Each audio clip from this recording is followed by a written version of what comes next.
그러니까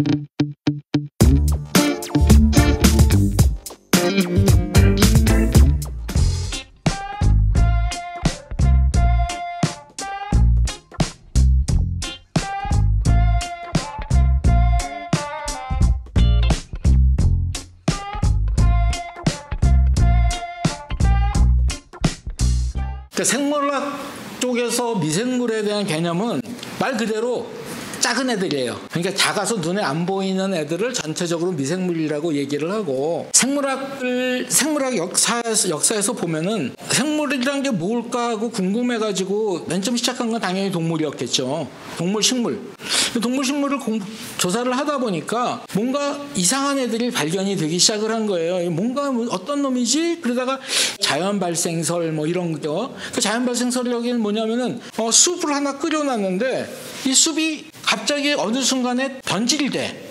뭔가 다른 물질로 바뀌고 막 냄새도 나고 뭐 다른 형상으로 바뀌어요.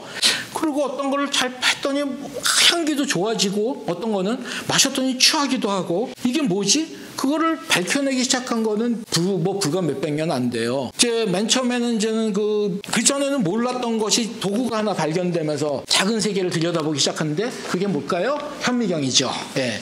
현미경을 들여다보니까 뭔가 이상한 놈들이 보이기 시작하는 거예요. 그래서 현미경으로 볼 수 있는 놈들을 미생물이라고 부르자. 그 다음에 이 미생물들이 무슨 짓을 저지르지? 보다 보니까 맨 처음에 이 미생물들하고 연관이 있었던 게 뭐냐면 질병이에요. 모든 미생물들은 사실은 맨 처음에 개념은 악한이에요. 나쁜 놈들, 다 나쁜 놈들, 우리 몸을 병을 일으키는 것들이야 라고 생각을 했었는데, 미생물에 대한 연구를 좀 본격적으로 시작을 하고 미생물이라는 게 뭔지 찾아내고 하다 보니까 미생물의 세계가 엄청나게 다양하고 종류도 엄청나게 많고, 그리고 그 중에서는 실질적으로 우리 몸에다가 나쁜 일을 하는 애들은 실질적으로 뭐 한 10%, 20% 더 좋은 일을 하는 애들이 훨씬 많다는 걸 알게 돼요. 그래서 요즘은 이제 생물체를 어떻게 분류하는가 하면 유핵생물, 그러니까 세포 안에 핵이 있느냐 없느냐. 그 유핵생물의 대표적으로는 동물, 식물, 균, 그러니까 곰팡이, 이게 한 카테고리를 차지하고, 이제 보통 얘기한 대로 미생물들이라고 하는 거는 원생동물이라고 그래갖고, 가령 예를 들면은 아메바 같은 거 이게 들어보신 적이 있을 거예요. 그거는 유핵생물에 속하지만 아주 작아서 안 보이거든요. 현미경으로만 볼 수 있어요. 원생동물이라고 하는 애들도 미생물에 속하고, 박테리아, 박테리아 전체, 그 다음에 아까 얘기한 고생물, 고박테리아라고, 아슈박테리아라고 하는 애들은 전체, 그리고 균, 곰팡이에 대한 거. 그래서 균학도 미생물학에 속해요. 버섯학도 균학 속에 들어있는 거고. 그리고 이제 바이러스는 미생물학에서 주로 많이 다루죠. 그래서 지금은 이제 바이러스학은 아주 분리가 된 상태라고 볼 수 있어요. 바이러스는 미생물이라고 보지 않아요. 바이러스는 생물이 아니에요. 생물이라고 하는 정의가 있는데, 생물의 정의에서 가장 중요한 것 중에 한 가지가 자손을 자기가 이제 리프로덕션이라는 그 자기 자손을 낳을 수 있느냐, 자기 자손을 만드느냐 스스로. 그 다음에 두 번째 자기 조직을 어떤 하나의 그 시스템 구조가 있느냐 하는 걸 중요한 것 중에 한 가지인데, 바이러스는 첫 번째 자기 자손을 만들 능력이 없어요. 그냥 얘는 DNA 혹은 RNA 두 가지 중에 한 가지만 갖고 있어요. 그리고 껍데기가 그냥 단백질 껍데기 하나만 딱 갖고 있는 이상한 놈이에요. 얘는 혼자 있으면 절대로 자기 후손도 못 만들어내고 남을 공격하지도 못해요. 근데 얘가 우리 몸 안에 들어와서 우리 몸의 DNA 안으로 쓱 끼어들어가요. 끼어들어가서 우리 몸에 있는 DNA를 이용을 해가지고 자기를 만들어요. 자기 후손들, 자기를 복제해요. 자기 복제가 다 끝나고 나면은 얘가 우리 몸의 세포를 팡 터뜨리고 바깥으로 탁 나오는 거예요. 그러니까 요새 말하는 이제 코로나 바이러스라고 하는 애가 왜 코로나냐면 애가 바깥에 막 이런 돌기가 막 있어요. 그게 마치 태양의 코로나처럼 보여요. 이놈들이 갖고 있는 핵산은 여기 있는 그 유전자는 굉장히 조그만 놈이에요. 아주 조그만 놈. 요건 아무것도 못하는 놈이야. 그러니까 저는 사실상은 생화학이에요. 주로 이제 뭐 단백질이나 뭐 이런 쪽을 주로 그런 쪽을 공부를 했는데 재료를 미생물을 이용을 한 거죠. 예전에는 제가 학교 다닐 때는 동물학, 식물학 이렇게 돼 있었어요. 그만큼 많이 바뀌었죠. 그래서 어떤 하나의 학문적인 의미도 많이 바뀌어요. 그러니까 동물학, 식물학, 그러니까 뭐 미생물학 이렇게 했었는데 그러면 실질적으로 생물에 대해서 연구를 하는 건 뭐냐? 예전에 구조에 대한 연구를 했다면 생물이 살아가면서 어떤 일을 하지? 얘네들은 그러면 어떻게 음식을 받아들여서 자기 몸을 어떻게 구성을 하지? 그리고 이 속에서는 어떤 효소들이 어떻게 작용을 하는 거지? 이제 이런 식으로 발전이 돼요. 이제 그 분야를 생화학이라고 부르기 시작을 했어요. 효소, 엔자임에 대한 공부, 엔자임이란 게 뭐냐? 뭐 이런 것들에 대한 것들이 나오기 시작했죠. 그러니까 그런데 엔자임에 대한 공부를 하려니까 얘를 빨리빨리 키우고 많이 키워야 되는데 그러다 보니까 가장 좋은 재료가 미생물이죠. 미생물들은 뭐 아까도 얘기했지만 이렇게 번식 속도가 빠르니까 한 며칠 키우면 얘네들이 부쩍부쩍 자라요. 그럼 걔네들 이제는 쫙 모아가지고 그래서 걔네들한테서 이제는 뭐 어떤 효소가 있는지 없는지 찾아내고 그 효소가 뭐지 이런 거 찾아내고 이제 그런 걸 하게 된 거죠. 그래서 새로운 부분이었고 저한테 있어서는 미생물이라고 하는 게 마침 제가 대학 다닐 때 그냥 미생물학이라고 하는 것을 처음으로 이제는 접하게 되고 그래서 학부 때는 미생물학이라는 과목이 뭐 한 학기 정도 과목밖에 안 됐었어요. 그러다 이제 한 학기, 두 학기 그 정도밖에 안 됐었던 건데 이제 대학원 석사과정 들어가면서 이제 그 다음부터는 아예 미생물을 재료로 그 다음부터는 계속해서 뭐 미생물들을 분리해내고 여러 가지 이제 생태적으로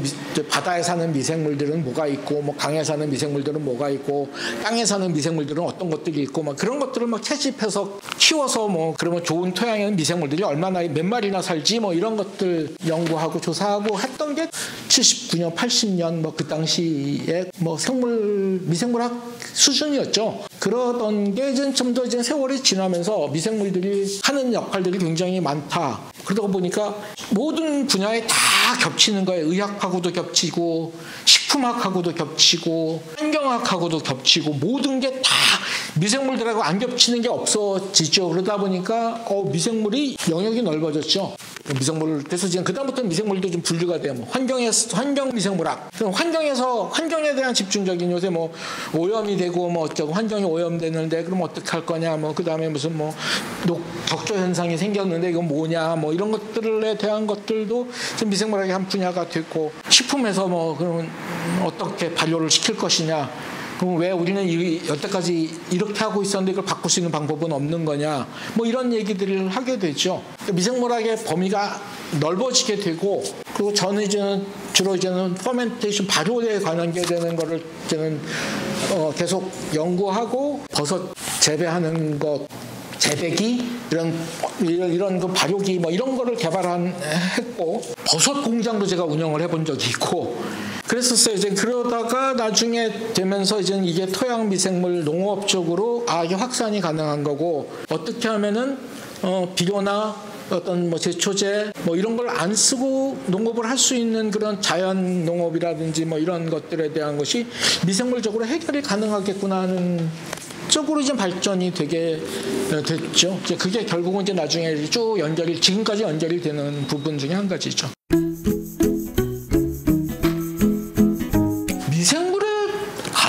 미생물학의 그런 연구 가능성이나 앞으로 적용 가능성은 무궁무진하죠. 우리가 지구상에 존재하는 미생물 중에서 알아낸 게 10% 정도밖에 못 알아냈다라고들 얘기를 많이 해요.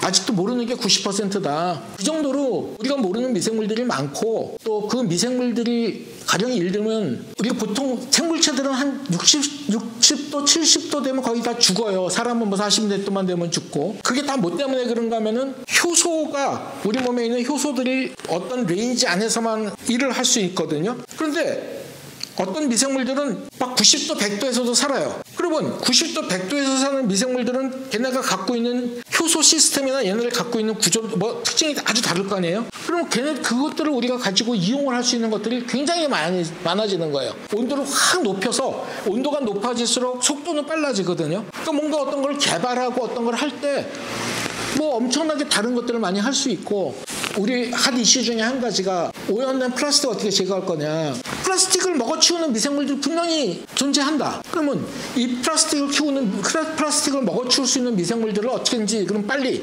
해서 이 문제를 빨리 해결하자. 예, 뭐 그런 것들. 그리고 또 거꾸로 반대로 얘기한다면 어떤 특정한 그런 미생물들을 이용을 해가지고 농담 삼아 아주 옛날에 이제 우리 교수님 중에 한 분이 그런 얘기를 했는데 금만 먹는 미생물들이 있다. 그러면 그 얘네들 잘만 훈련시키면 땅속에 들어가서 금을 쫙 먹고 나오면은 얘네들만 모아서 다시 쫙 녹이면은 그냥 광산에서 미생물을 쌓은 미생물들을 왕창 뿌리면 미생물들이 이제 어떤 특정한 그런 미생물들이 있어요. 그러니까 특정 그런 광물들을 자기의 그런 먹이로 쓰는 그런 미생물들이 있거든요. 그런 애들을 저는 뭐 어떻게 근데 앞으로는 이제 그런 이런저런 거 농담 삼아 얘기했던 부분이지만 하여간 미생물들이 워낙에 다양한 능력을 갖고 있고 엄청나게 다양한 장소에 살 수 있기 때문에 이제 그런 것들에 대한 분야도 있고 또 이제는 의학계에서도 관심이 많거든요. 의학계 관심 많아요. 그래서 이제 우리 몸 안에 사는 미생물 패턴이 다 다르다. 식생활 습관을 바꿔준다든지 뭐 이렇게 해서 건강을 유지할 수 있게끔 한다든지 또 아픈 부분을 고칠 수 있게 한다든지 하는 부분들도 앞으로 관심사들 중에 한 가지죠. 기능의학 분야 이런 것들하고 미생물하고도 지금 굉장히 밀접하게 연결할 수도 있고 코로나 바이러스처럼 이런 바이러스들이 터졌을 때도 지금 미생물학을 공부한 친구들이 어찌됐든지 간에 좀 더 빠르게 대응할 수 있고 뭔가 할 수 있는 일들이 많으니까 그런 부분에서 뭐 앞으로 할 일들은 많다고 생각이